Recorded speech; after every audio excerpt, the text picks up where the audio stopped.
Worked that time.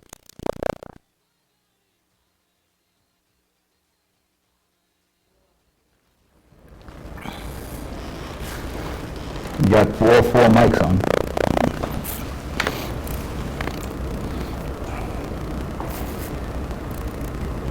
You're on. Welcome to the First Ward Hoboken debate. My name is Pat O'Meara. We have two candidates in the First Ward. One elected not to attend tonight's debate.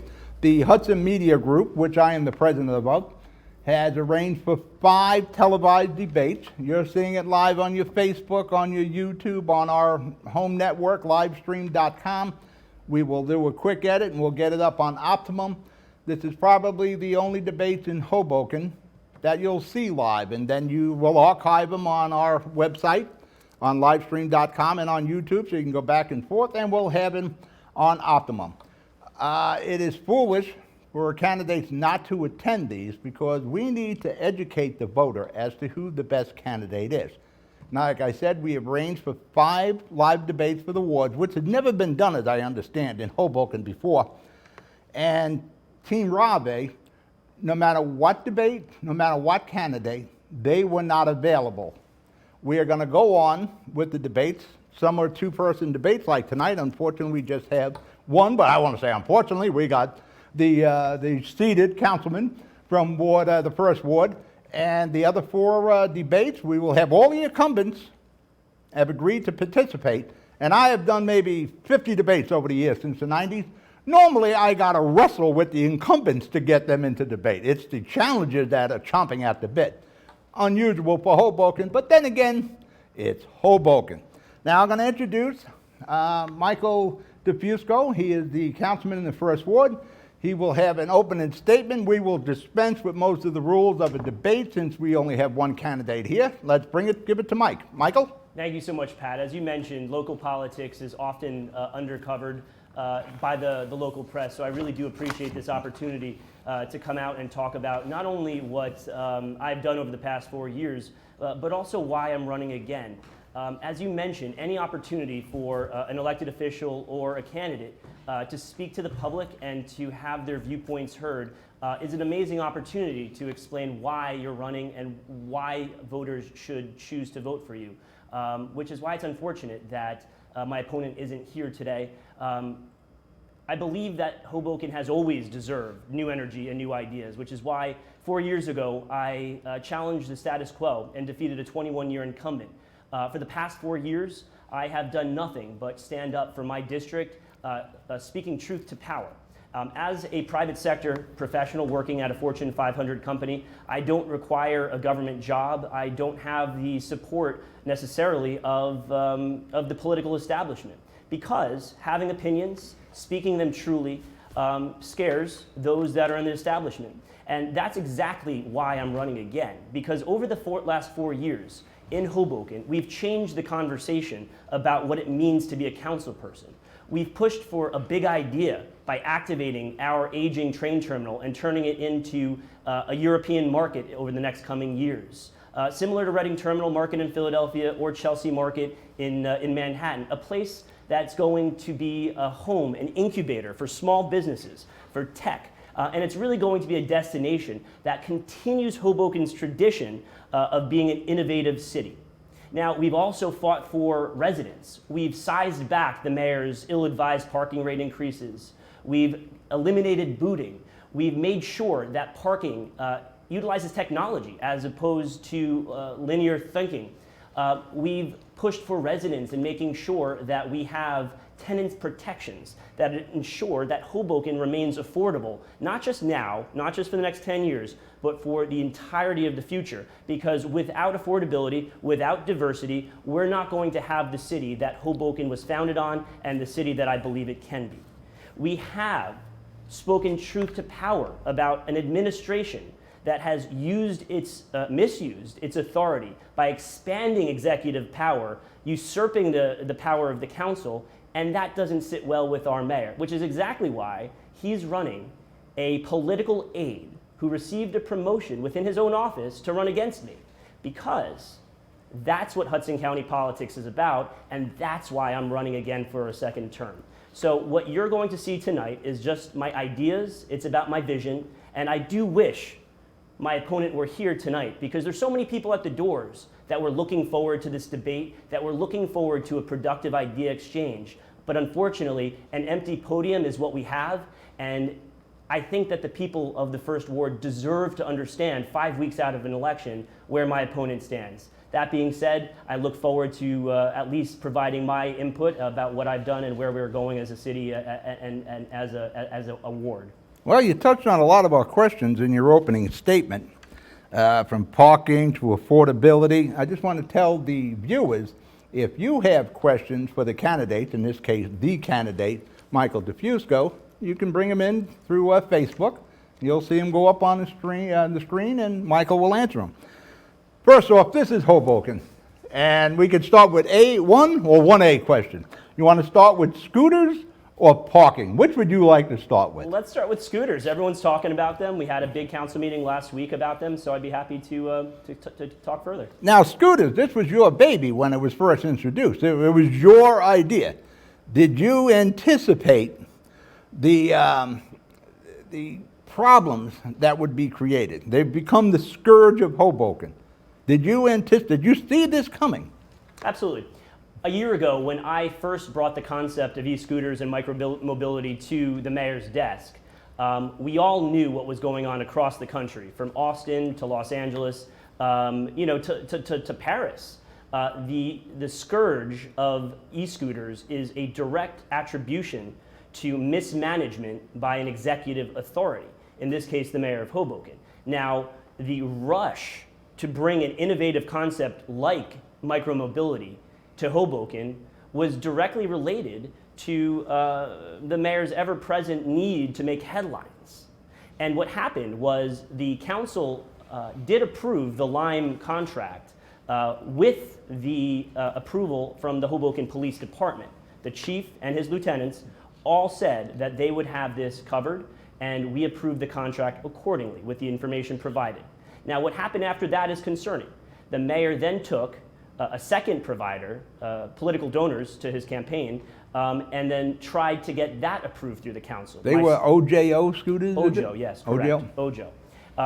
That particular operator does not have the bandwidth, does not have the worldview that Lime does, and 4 members of the council, myself included, voted no to OJO, citing concerns that we had with implementation, concerns that we had already seen gone unanswered by the mayor, and we voted no.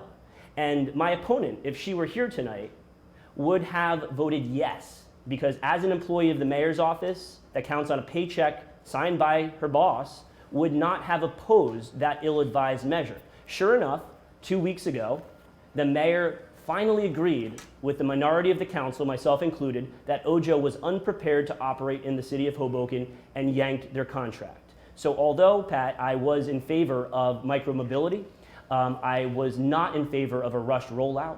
We did work as a council collaboratively with the administration to not only geofence the waterfront, to not only eliminate the ability to ride on the waterfront, to not only increase the penalties associated with those that misuse the service, but also I authored a resolution that forced the mayor to renegotiate both contracts, allowing the city to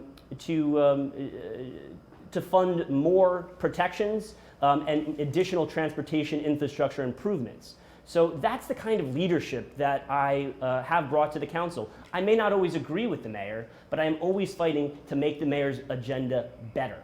And unfortunately, when you're being supported by the mayor, you're not going to have that productive disagreement. And as I said, I come from the private sector. I sit in a board meeting, I sit in a conference call. I know what it's like to work together collaboratively. Unfortunately, that's not what we have in this administration. It's not necessarily how local politics works in general, but that's what I bring, and that's what I'll continue to bring over the next 4 years. Now, with the e-scooters, in my opinion, I thought the OJO had a better piece of equipment. When the e-scooters rolled out, was that part of the RFQ, the geo-fencing, the navigation? Was that part of the RFQ? Yeah, you ask a great question, Pat. There was no RFQ. There was no, Well, that's pretty interesting. There was no RFQ? That's correct. Was there an RFP? There was no RFP either, and that's why a political donor to the mayor in the form of the Ojo contract got approved. It's why a minority of the council opposed it, and it's why the mayor's sycophants on the council pushed it forward by one vote, and we had the scourge of the e-scooter situation. But that's not to say, Pat, that it's a better technology or a worse technology. I think it comes down to having an administration that listens to his or her council, and a council that brings ideas to the table and works together collaboratively, and that's exactly what we've done. So this is government at work, right? You want to make sure you have a conscious legislative body that's working to make the city better, but at the same time, disagreeing when we need to on issues of public safety and public finance. One of my favorite tweeters is Bad Scooters. I'm sure you see his tweets. Yeah, I give him credit. He's out there, or she's out there, filming all the time. Yeah. Now that you have only one vendor with the, I'm not even sure that's the best idea, having only one vendor, but the decision was made. How are you going to improve the enforcement? Because my buddy, Bad Scooters there, and hopefully he's watching, you know, they're on the sidewalks, they're going down one-way streets, they're doing everything possible to break what would be the rules of the road. Yeah. How you know, now Chief Ferrenti, he only has so much manpower. Of course. How do you go about and enforce this? How do you take away subscriptions? How can you freeze one of these scooters when it's determined that it's being operated in an unlawful manner? It's a great question, which is exactly why my resolution that urged the mayor to go back to renegotiate the contracts, allowing the city to find additional funding for enforcement, permitted us to hire 2 more safety enforcement officers that are solely dedicated to patrolling bikes as well as e-scooters. At the end of the day, I am unsure that the council at this point is willing to continue the contract for Lime over the course of the winter. There seems to be an opportunity for us during the frosty, snowy months to return to the table, to get the best contract for the city, to institute the correct public education, and make sure that enforcement is ready to go in the spring. And I will hopefully have a seat at the table to make sure that when that contract is reintroduced, that we do not fall for the same pitfalls that we encountered on this trial run. Listen, the question was whether I support micromobility, and I absolutely do. I do not support, however, failed management of a program that endangers people's lives. Period. End of discussion. Well, you're not going to be able to put the toothpaste back in the tube by eliminating e-scooters. So the enforcement and regulation, you know, it's going to need more than 2 people. Even though Hoboken's only a mile square, Sure. You're going to need more than 2. Now, is there an age requirement? Now, again, I'm in Jersey City. These scooters haven't come yet. I was talking to Mayor Fulop yesterday. It was on our list, but we got into really serious city issues. I didn't get to that part of the list with e-scooters in Jersey City. You know, what do you see the future that you possibly could cut out e-scooters? Well, the contract ends at the end of November, Pat. So it's only a pilot program. So we can't put the toothpaste back in the tube, but we can end the contract, simply put, until we have a better idea of whether or not the police are going to be able to enforce, whether the vendor is willing to contribute additional funds to enforcement and to transportation upgrades. The council, and myself included on the transportation committee, have been pushing forward on protected bike lanes and transportation infrastructure that would make it easier to take e-scooters and cyclists off our sidewalks and our waterfront and really give them a dedicated place on our road. So this is a multifaceted conversation. I've talked about the administrational dysfunction that has occurred, but at the end of the day, we will reconsider this contract at the end of November, and at this point in time, my concern is that we have not delivered on safety and public education, so we take the break over the winter, we see if we can get through the pitfalls, and we potentially reintroduce the contract in the spring if we're prepared to stand by it. Let's jump over to protected bike lanes. You're in favor of that, I assume? On Washington Street? Well, it's a very good question. I am in favor, as a cyclist every day to my job in Manhattan, I do believe in bike infrastructure. There's one thing that cyclists and motorists and pedestrians all have in common is we hate potholes. So the first step. Then you shouldn't be in Hoboken. The first step is making Hoboken, filling those potholes and making sure our streets actually are safer for everybody. Now, Washington Street is a very interesting conversation, and you may have heard my opponent's narrative that the council refused protected bike lanes on Washington Street, and that's simply not true. What the council did do 4 years ago was work with the business community, work with the Zimmer administration at the time, work with engineers to find a plan that served everyone. And what those studies showed was that by narrowing Washington Street, it would cause undue traffic because there would be no ability to pass cars that were dropping a senior citizen off. That is so true. Or something similar. Now, there are amazing opportunities for protected bike lanes elsewhere in the city, and I have long envisioned a bike superhighway along our waterfront that stretches from the PATH train all the way to 14th Street, where cyclists can actually have a place, a safe place to get quickly across town. We also need midtown bike lanes along Willow Street. The council has already been working with the administration on the west side of town doing a protected bike pilot over there. So there are some streets it works on, there are other streets it doesn't work on. But I will say something, when I cycle in Manhattan every day, when I ride over to Jersey City, I am often happy to come back to Hoboken because our streets are safe.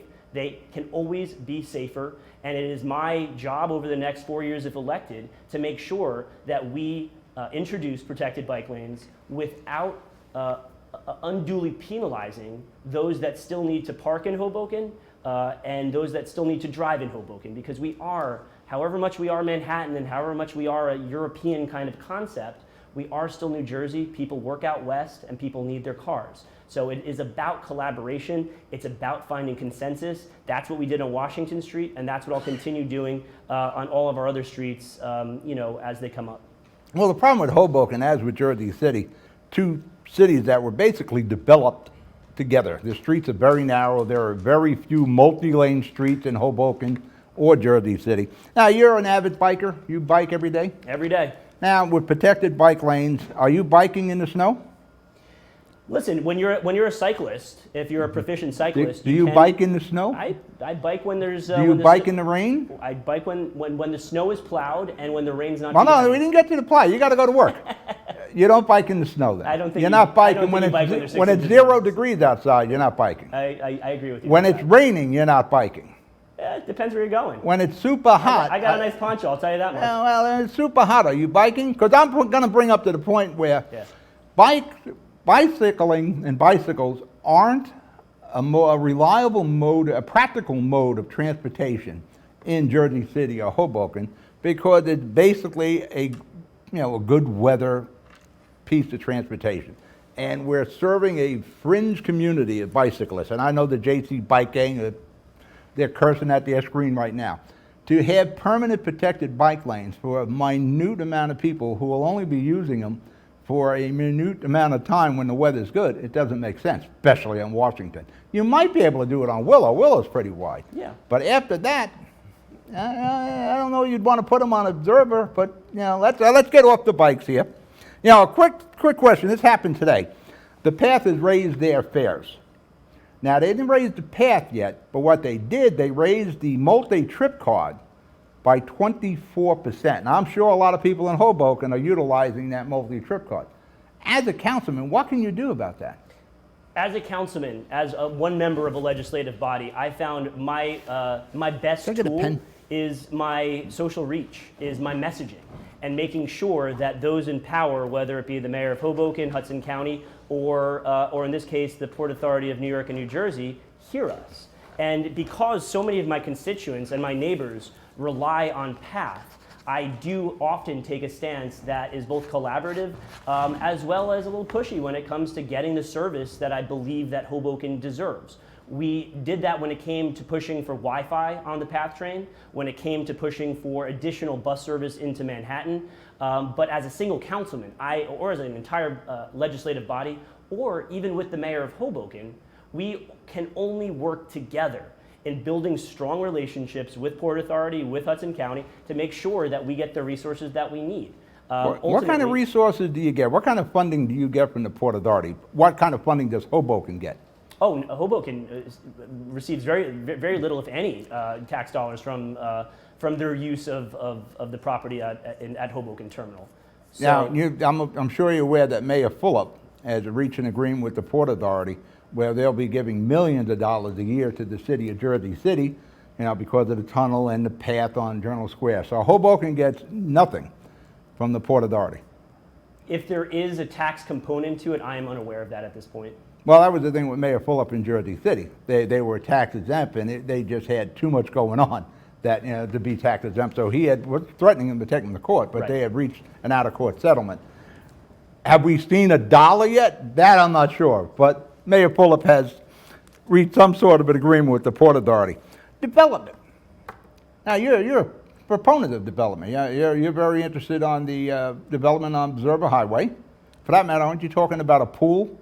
Is that where you would have it on a rooftop? So as a former member... I've actually seen rooftop pools. Of That's course, not a bad yeah. idea.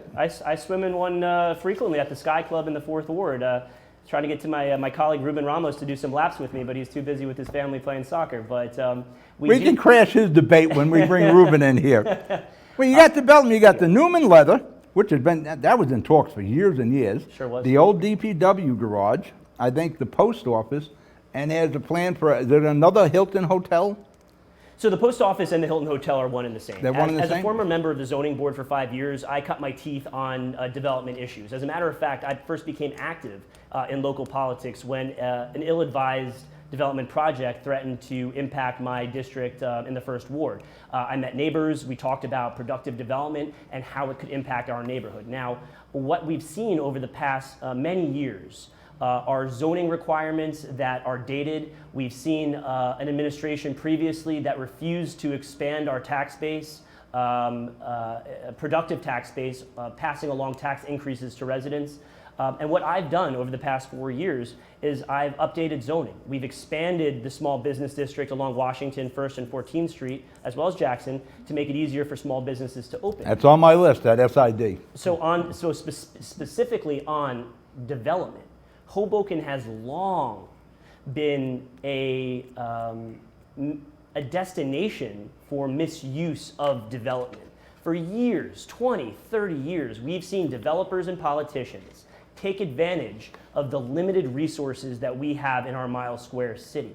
So when I came into office, I began to talk about ideas of what productive development could mean. Now, when I say productive development, it's about how do we invest in our aging water infrastructure, our streets, our sidewalks, our transportation infrastructure. So working together with the private sector, those that want to invest in our community, we've come to terms on a couple projects, many of which Pat just mentioned. The Newman Leathers project in my district is going to be a destination for makers and creators, artists and innovators. It's actually going to be a place where people are creating art, but also there'll be a commercial component to it. Wine bars and art galleries on a ground floor in a completely historically preserved building. Now, where the plan was just 10 years ago was to tear down this turn of the century factory and turn it into high-rise residential buildings. We're luckily not at that stage anymore, and because of my advocacy in the 1st Ward, working with the surrounding neighbors, we were able to truly get a place that is going to be special for many, many years to come. The rail yard development plan is another great example of a project that is going to invest in transportation. Additional ferries and the subsidy of our ferries is going to be important in the long run, especially as we have a mayor who's attacking our ferry provider with eminent domain. It's on the list. It's on the list. So we're going to be able to move forward with this project, significantly scaled down from where it was before I was on the council, about 50%. And as part of this, we're going to have our Rebuild by Design flood strategy integrated into it. And then the crown on this project is what I opened this debate up with, the Beaux Arts train terminal, which is going to be reactivated as a marketplace experience for small businesses to succeed to the likes of Chelsea Market and Manhattan, a destination not just for Hoboken and our commuters, but hopefully for Manhattan regional visitors, and we'll get some Brooklyn hipsters here too in my With all this development going on, are there abatements involved? There are no abatements for either of these projects. including the Hilton Hotel project. The Hilton Hotel project over at the post office is something that I have campaigned on since I ran for council. It is a placemaking initiative where we're going to activate a revenue generating hotel that's not going to impact our school systems. We're going to have visitors coming as part of this hotel, visiting our local businesses, paying in hotel taxes that are going to go directly back into our city.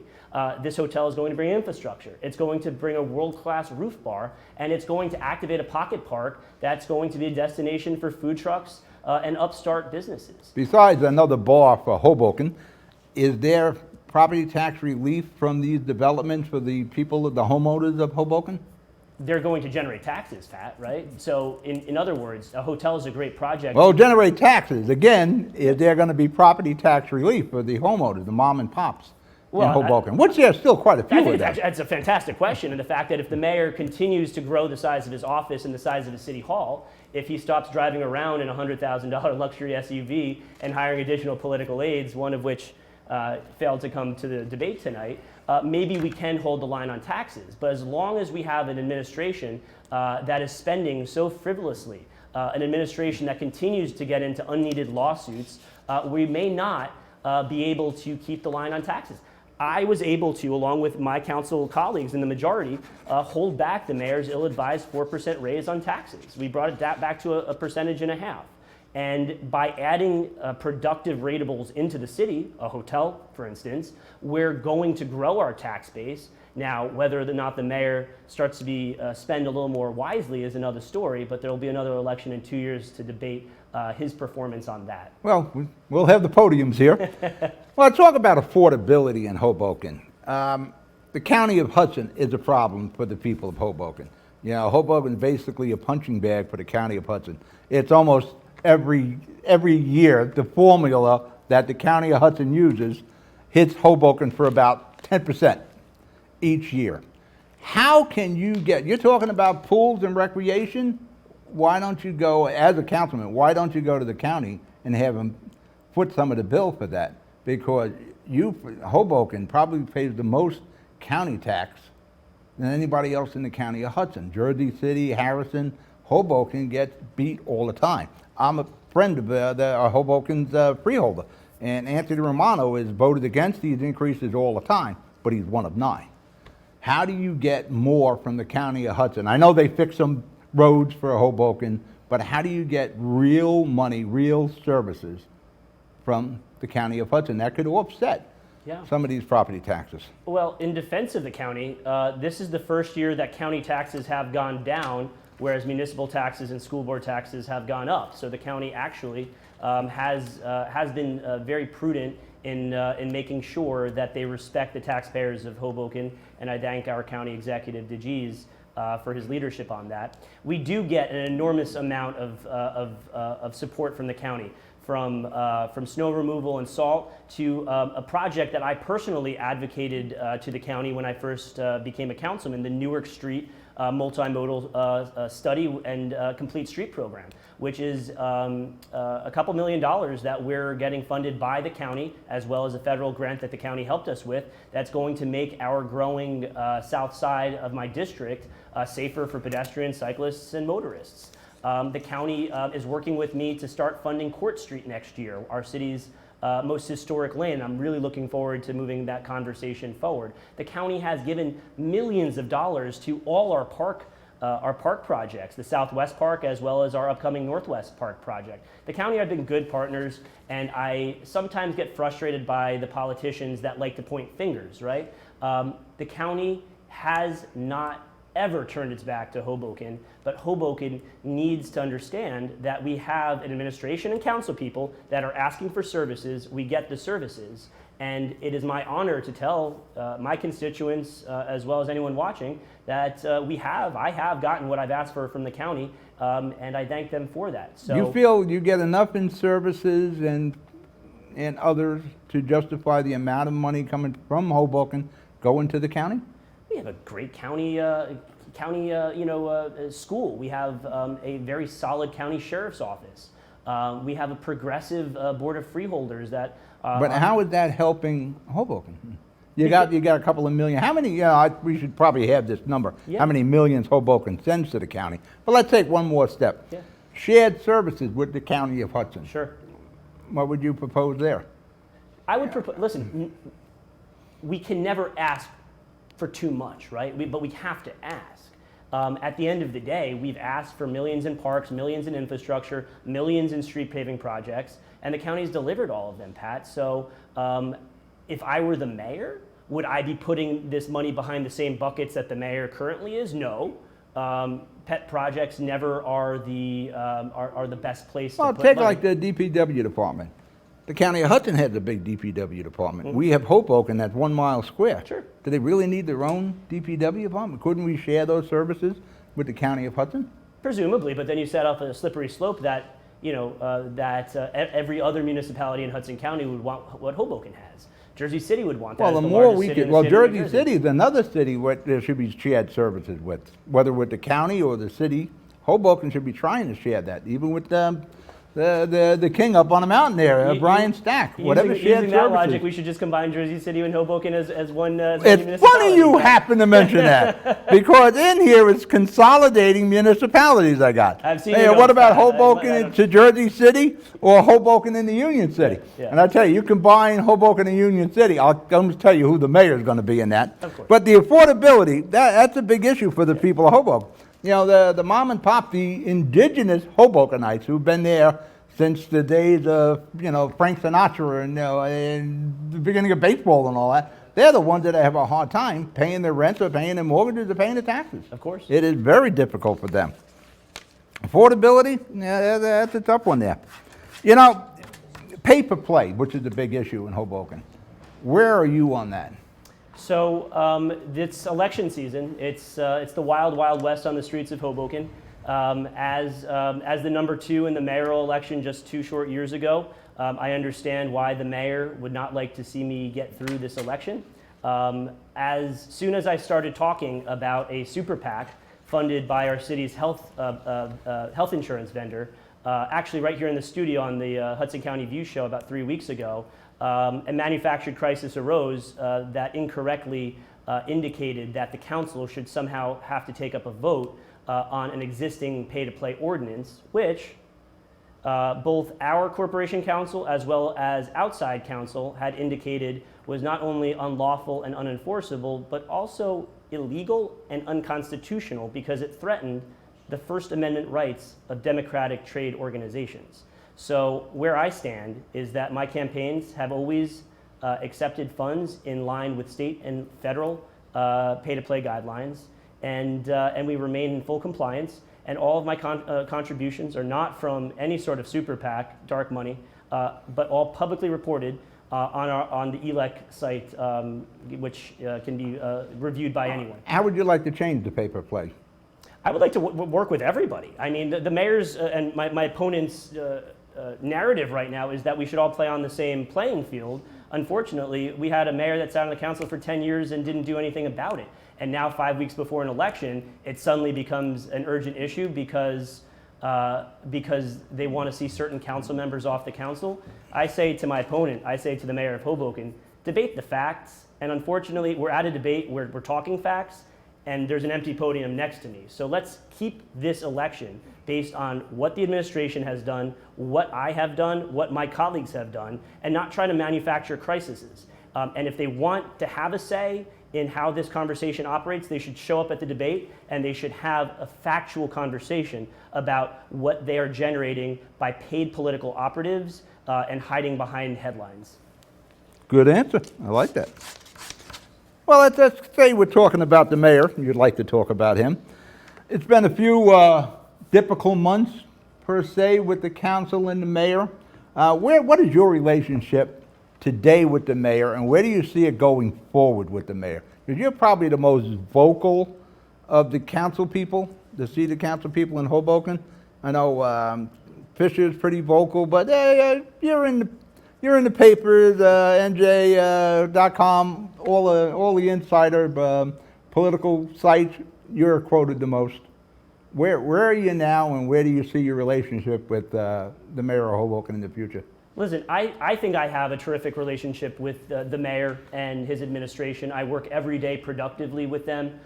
Just 2 years ago, in January of 2017, before either Ravi or I had announced our intentions to run for mayor, Ravi went on the record and saying he would support me in this coming election. Obviously, things have changed. Political things have changed. But in terms of policy, I agree with the mayor, and I try to make his agenda work better for the people of Hoboken. As a matter of fact, I've supported 90% of the mayor's agenda. I've just made it better.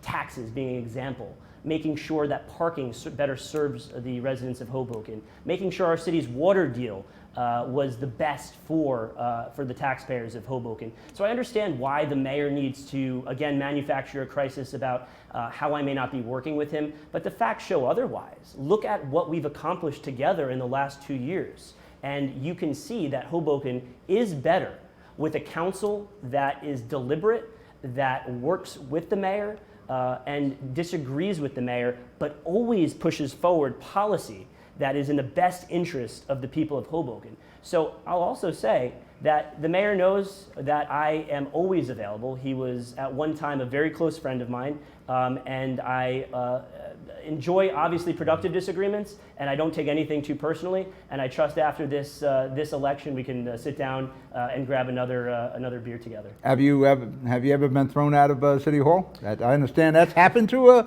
few of your council members. Unlike Council President Giattino and my colleague Councilwoman Fisher, who were serving a constituent who was facing a displacement crisis and asked to leave City Hall, I have never been escorted out of the building. It is the people's house. Is it legal? What's that? Is it legal to throw a council person out of City Hall? Is it legal for the mayor to have a second job at a Republican-facing law firm? I'm unsure that this administration cares about what's legal. It's just what they're able to do and an overreach of an executive body to a hardworking city council that continues to deliver progress for the people of Hoboken. So I can't tell you if it's legal or not, but at the end of the day, I do know that that my colleagues have always worked hard for their constituents. And one of those was somebody that I ran against for the mayor of Hoboken. And so this isn't about politics, it's about what's doing right, and I stand fully by my colleagues on the council. Do you feel that you're an independent on the city council? And if there are other independent voices on the city council, who would they be beside yourself? Pat, it's so much easier to agree with the power structure. It's so much easier for a young person to be under the wing of a strong politician until such a time that they can go off on their own. But that's everything that's wrong with politics. If we always wait for our turn, if we always say, oh, I could do better once he's out of office, we have the same tired establishment politics that we see in Washington, that we see in Trenton, and that we see here in Hoboken. I have always stood up as an independent, whether it be running against a 21-year incumbent that everybody said was unbeatable, whether it meant running for mayor 2 years ago in a race that everybody said was going to be a public embarrassment, yet I still only lost by 400 votes, or whether it be truly working together with the mayor and the council to push for big ideas, bold ideas that are going to impact Hoboken positively for years to come. I don't think of myself as an independent. I stand independently on the city council because I am unafraid to speak truth to power, to have ideas, and you see what happens when somebody does take a podium by themselves. A super PAC comes out against them in 2017 and throws $120,000 in negative mail, yet the mayor sits quiet. And you'll see the same thing in this election. Outside special interests, dark money, trying to see me out of office because my voice and my vision for Hoboken is not complacent. It is bold, it is unique, and that's why I'm most proud of the last 4 years, and that's why I am independent. Quick question. You didn't have runoffs when you ran for mayor 2 years ago. There are runoffs in place now. How do you feel about that? So when I ran in a 6-person race in 2017, when certain candidates were forced into the race to divide the vote, I saw the dirty underbelly of politics. When that same super PAC came in towards the end of the election to further divide the electorate, when they saw me running towards first place, I saw the dirty, dark magic of how the political establishment works. So soon after that election, I, on the council, sponsored an ordinance to bring back runoff elections. And what that tangibly means is that if there's a multi-person race, that somebody needs to receive 50% of the vote, thereby ensuring their message is positive, that their policies are collaborative. And if somebody doesn't do that on the first ballot, think of it as a primary election, they would go to a secondary or runoff election where they would build consensus, they would build community, and they would win with 50% plus one of the vote. That we didn't have in 2017, which is why Ravi won with 32% of the vote. We do have it now, and you may or may not see it come into effect. We have 2 races in Hoboken where there are 3 candidates running. They might win on first ballot. They might go into a runoff election. But one thing is for sure, they have to work extra hard to be unifying and not divisive, and they need to build the broadest consensus to earn their constituents' vote. Are you comfortable with the elections in November? Would you be satisfied if we went back to the old days, municipal election, the focus of the town in May, and if there are runoffs in June?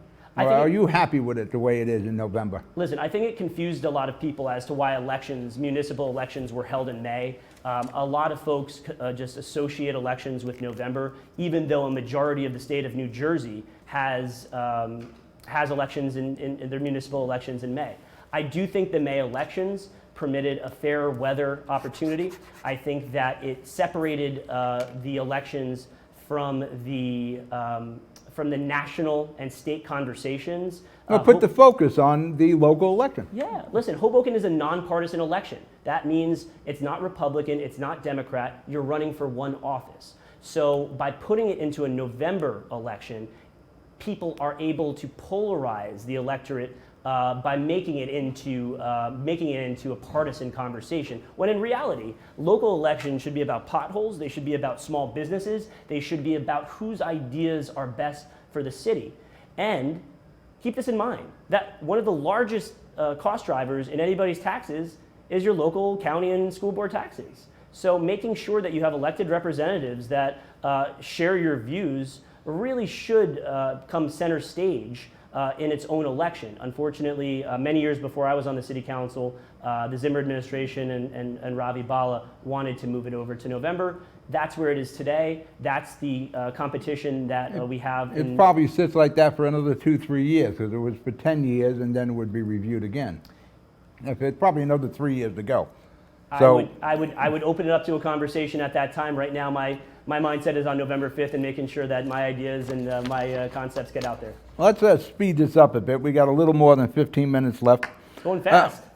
Jersey City is struggling with the school budget now. It's an Abbott district, very much like Hoboken, and school funding is being cut.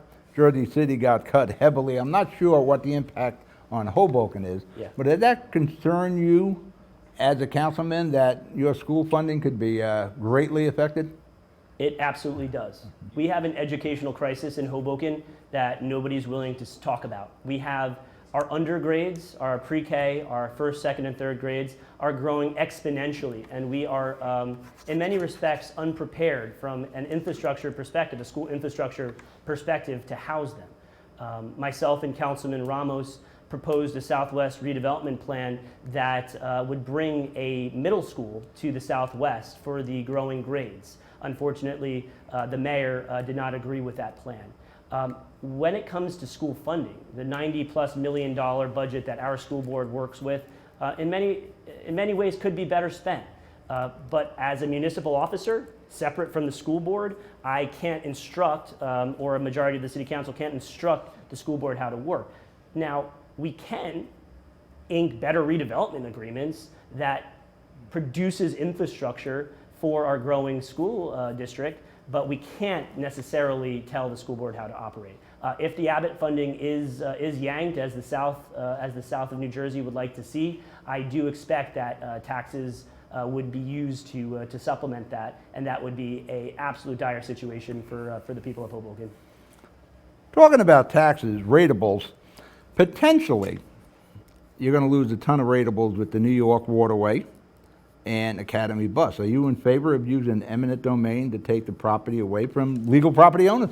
It's a great question, Pat, and the fact that I have tons of great questions. I wish we had And another they're all hour. here. It's like They're all it's like here. the Billy Idol song, "Dancing with Myself" here. So I enjoy talking to you. Do you think it's right to take the property away from legal owners? So there's two points here. One is whether or not I think that we should have an interconnected waterfront, and the answer to that is unconditionally yes. We had one opportunity, and we have one opportunity to ensure an interconnected waterway, but how we did it is the actual crux of the problem here. The mayor, as a politically connected attorney who would like to take things through the courts, chose an eminent domain course. It was a difficult decision for me to support that, but I did because it was the only option presented to the city council. I, as well as a number of other council members, had urged the administration to sit down with New York Waterway, talk about how we can actually find a mixed-use facility on our waterfront that could have included a floating restaurant as well as jogging trails. But the administration, unfortunately, was not open to that conversation. Do you believe having New York Waterway ferries docking at the Hoboken docks, which what they are, is a problem for the Hoboken waterfront? I certainly don't think that Hoboken needs ferries that are idling and spewing toxic fumes into the atmosphere steps away from where children and people live. But don't the ferries go into Hoboken now? They do, but they're not fueling there, right? So they're not idling for long periods of time. They pull in for a minute or two, people load in, and they load off. Here's the thing, Pat, is that when we rush into a litigious situation, as this administration does, we lose good opportunities. We lose unique opportunities. And that's why my opponent, if she were here tonight, would have absolutely just rubber stamped the mayor's move forward with eminent domain without offering options. Granted, he didn't take the options that the council put forward, but at least we put them forward to have that conversation. And the situation with eminent domain is we're not sure how much it's actually going to cost. The city values the property at $14 million. A court will decide in 2 years that it could be worth $40 million. Then there's the remediation. Then there's the actual park build out. And then there's the question of how does Hoboken actually afford a $100 million park in the northwest, eminent domain in the southwest, eminent domain over on our waterfront without actually having a financial plan on how to move forward. And those are the issues that the first ward council person is going to have to work with his or her colleagues over the next 4 years, as well as the administration. And I want to make sure that my constituents and my neighbors know that rubber stamping an agenda when it comes to hundreds of millions of dollars is going to be a detriment in the long run. And that's why we need an independent voice that's going to work with the administration, but disagree productively when it comes to taxpayers' dollars and our quality of life. Let's go over to Academy Bus. Academy Bus has been a good resident of Hoboken, a good neighbor, a good employer. They keep the property clean. You wouldn't even realize there's buses in there. The Academy is almost like a surgical unit there. Now the town wants to take that property. Yeah. Jobs, loss to ratables. How does Hoboken make up for the loss of ratables with the Academy Bus and the New York Waterway? Yeah. Yeah, how much is that a year? As I mentioned, Pat. Probably ton. Probably a few million, Well, maybe a million. There's no quantifying it because there's no plans that were ever approved that would have had a unit count and what those units would have generated in terms of taxes. It would just be a hypothetical. But your point. Well, Academy Bus is paying property taxes now. New York Waterway is paying property taxes, correct? They're absolutely paying property taxes, but I think Now, that if you lose those two ratables, they become a park and a waterfront park.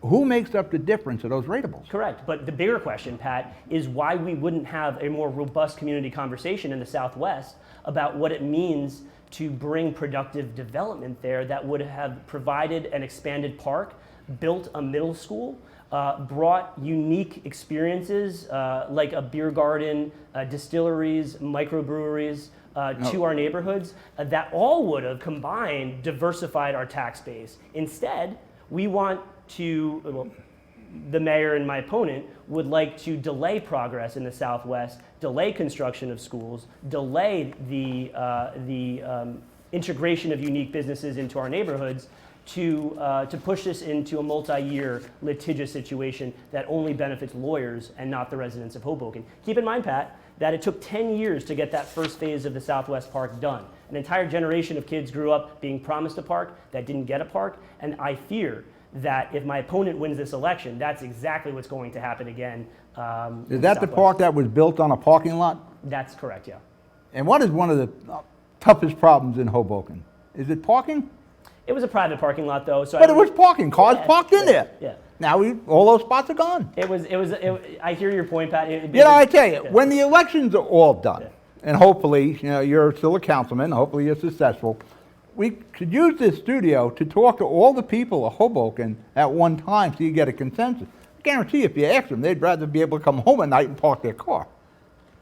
Not, and the parks are nice if you have the room for them. So, but on the topic of parking, I want to be abundantly clear on this, is that the mayor attempted to raise parking prices, to raise violations, and to raise meters up to 230% in many parts of our city, including Marine View Plaza. He was going to put meters up the side street, wasn't he? That's correct, Pat. But what did I do? What did the majority of the council do? We held it back until he guaranteed us that we would have infrastructure improvements, technology improvements in our parking garages, including real-time availability of spots. And that's exactly what we've gotten, including a hotbed issue that's going around right now in my campaign, which is an engineering study that is going to fund improvements in the long term to our parking garage, where I've proposed a pool.